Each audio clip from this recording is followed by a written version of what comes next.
ایک بھائی نے سوال کیا کہ سحری کے وقت میرا دانت ٹوٹا اور اس سے خون آنا شروع ہو گیا، لیکن سحری کا وقت ختم ہونے سے پہلے پہلے خون آنا بند ہو گیا، تو میں نے روزے کی نیت سے سحری کر لی۔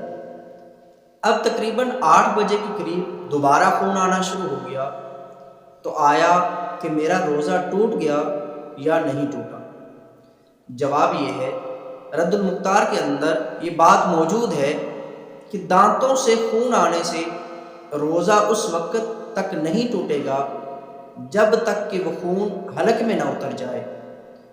حلق میں اترنے کا پتہ اس صورت میں لگے گا کہ جب خون کا ذائقہ حلق میں محسوس ہو۔ تو اگر خون کا ذائقہ حلق میں محسوس ہوا ہے تو روزہ ٹوٹ جائے گا۔ اگر خون دانتوں سے نکلا ہے اور وہ حلق میں نہیں گیا تو پھر روزہ نہیں ٹوٹے گا۔ ایک دوسرا سوال بھائی نے یہ کیا تھا کہ دانتوں سے خون آنے سے کیا وضو ٹوٹ جاتا ہے یا نہیں ٹوٹتا؟ دانتوں سے خون آنے سے وضو کے ٹوٹنے کا ضابطہ یہ ہے، اگر خون تھوک پر غالب ہے تو پھر وضو ٹوٹ جائے گا، اور اگر خون تھوک پر غالب نہیں ہے تو پھر وضو نہیں ٹوٹے گا۔